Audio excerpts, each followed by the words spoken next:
पानीपत के बुआना लघु गांव में नवंबर 2022 का वो दिन था जब हर गली नुक्कड़ पर एक ही चर्चा थी, पंचायत चुनाव। गांव के लोग अपने नए सरपंच को चुनने के लिए उत्साहित थे। बूथ पर लंबी कतारें, लंबी लाइनें लगी थी। हर कोई अपनी पसंद के उम्मीदवार को जिताने की उम्मीद में वोट डाल रहा था।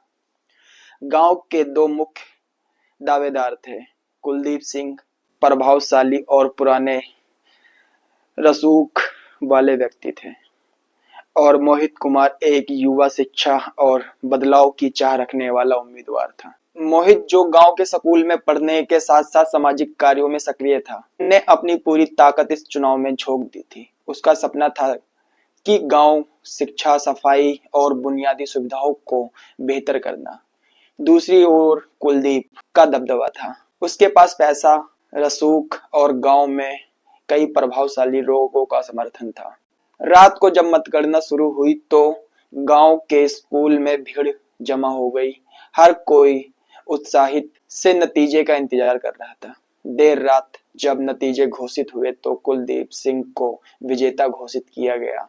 मोहित को रनर अप का स्थान मिला, लेकिन उसके मन में अजीब सी बेचैनी थी। बूथ नंबर 69 की मतगणना में कुछ गड़बड़ी लग रही थी। कुछ मतदाताओं ने मोहित को बताया कि उनके वोट का हिसाब ठीक नहीं लग रहा।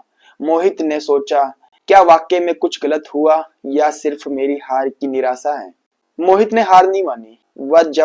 वह जानता था कि अगर गांव में बदलाव लाना है तो उसे सच से ही लड़ना पड़ेगा। उसने अपने कुछ विश्वसनीय दोस्त, राहुल एक स्थानीय पत्रकार और प्रिया एक वकील के साथ मिलकर सबूत इकट्ठा करने की शुरुआत की। राहुल ने गांव के कुछ मतदाताओं से बात की। उन्होंने दावा किया कि उन्हें ने मोहित को ही वोट दिया, लेकिन नतीजे में वह वोट कहीं गायब हो गया था।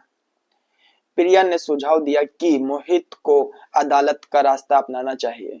फिर मोहित ने पानीपत के अतिरिक्त सिविल जज, वरिष्ठ डिवीजन शाह चुनाव ट्रिब्यूनल में याचिका दायर की। उनकी याचिका में मांग थी कि बूथ नंबर 69 की वोटों की दोबारा गिनती की जाए। महीनों की सुनवाई के बाद 22 अप्रैल 2022 को ट्रिब्यूनल ने आदेश दिया कि बूथ नंबर 69 की ईवीएम मशीनों की जांच हो और वोटों की गिनती दोबारा हो। यह खबर आग की तरह गांव में फैल गई। मोहित और उनके समर्थकों को उम्मीद की किरण जगी, लेकिन कुलदीप सिंह के खेमे में बेचैनी बढ़ गई। कुलदीप सिंह ने इस आदेश को चुनौती देने के लिए पंजाब और हरियाणा हाई कोर्ट का दरवाजा खटखटाया। 1 जुलाई 2025 को हाई कोर्ट ने ट्रिब्यूनल के आदेश को रद्द कर दिया। हाई कोर्ट का तर्क था कि दोबारा गिनती के लिए पर्याप्त सबूत नहीं थे और तकनीकी आधार पर याचिका खारिज कर दी गई। मोहित के लिए ये एक बड़ा झटका था। गांव में कुछ लोग उसका मजाक उड़ाने लगे, कहने लगे, मोहित अब तो बस करो, हार मान लो। लेकिन मोहित का हौसला नहीं टूटा। प्रिया ने उसे सलाह दी, अब सुप्रीम कोर्ट ही आखिरी रास्ता है। अगर हमें सच सामने लाना है तो वहां जाना होगा। मोहित ने अपनी सारी जमा पूंजी अपने दोस्त की मदद से सुप्रीम कोर्ट के विशेष अनुमति याचिका SLP दायर की। यह उसका आखिरी दांव था। फिर जुलाई 2025 की गर्म दोपहर सुप्रीम कोर्ट के जस्टिस सूर्यकांत, जस्टिस दीपांकर दत्ता और जस्टिस एन कोटेश्वर सिंह की बेंच ने मोहित की याचिका पर सुनवाई शुरू की। मोहित की वकील प्रिया ने जोरदार दलीलें दी। उन्होंने कहा, माय लॉर्ड, यह सिर्फ एक गांव का सरपंच का मामला नहीं है, यह लोकतंत्र की विश्वसनीयता पर सवाल है। अगर ईवीएम में गड़बड़ी की शिकायत को अनसुना किया गया तो आम आदमी का भरोसा टूट जाएगा। जस्टिस सूर्यकांत ने गंभीरता से सुना और पूछा, क्या आपके पास कोई ठोस सबूत है कि बूथ नंबर 69 में गड़बड़ी हुई थी? प्रिया ने मतदाताओं के हलफनामे, राहुल की पत्रकारिता की जांच के दस्तावेज और कुछ तकनीकी विशेषज्ञों की राय पेश की, जिसमें ईवीएम की विश्वसनीयता पर सवाल उठाए गए। 31 जुलाई 2025 को सुप्रीम कोर्ट ने एक अभूतपूर्व आदेश दिया। कोर्ट ने कहा, हम इस मामले की तह तक जाएंगे।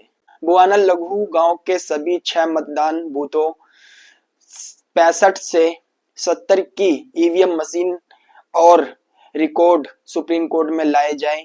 कोर्ट ने अपने रजिस्ट्रार कावेरी कपूर को वोटों की गिनती की जिम्मेदारी सौंपी।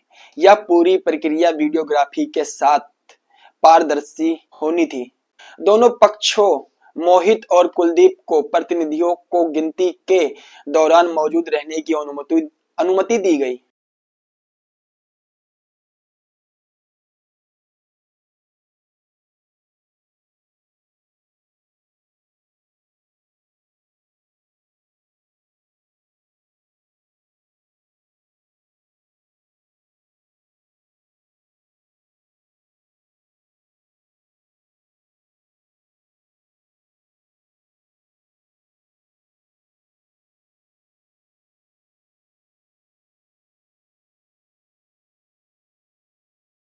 गिनती शुरू हुई। बूथ नंबर 65, 66, 67 एक एक करके सभी ईवीएम मशीन के वोट गिने गए। गांव के कुल 3767 वोट में से जब आखिरी बूथ की गिनती पूरी हुई तो परिणाम चौंकाने वाले थे। मोहित कुमार को 1051 वोट मिले, जबकि कुलदीप सिंह को 1000, यानी मोहित ने 51 वोट के अंतर से जीत हासिल की थी। वह बूथ नंबर 69 जिस पर मोहित को शक था, उसमें वाकई ही गड़बड़ी पाई गई। कुछ वोटों का हिसाब गलत दर्ज किया गया था। कक्ष में सन्नाटा छा गया। कुलदीप के वकील के चेहरे पर हवाई उड़ रही थी। कक्ष में सन्नाटा छा गया था। कुलदीप के वकील के चेहरे से हवा ही गायब हो चुकी थी, जबकि प्रिया और मोहित की आंखों में खुशी के आंसू थे। रजिस्ट्रार कावेरी ने अपनी रिपोर्ट तैयार की और दोनों पक्षों के प्रतिनिधि से उस पर हस्ताक्षर करवाए, यानी साइन करवाए। 11 अगस्त 2025 को सुप्रीम कोर्ट ने रजिस्ट्रार की रिपोर्ट को स्वीकार किया। जस्टिस सूर्यकांत ने कहा, यह गिनती पूरी तरह पारदर्शी ढंग से हुई है। वीडियोग्राफी और दोनों पक्षों के साइन इसकी सत्यता की गवाही देते हैं।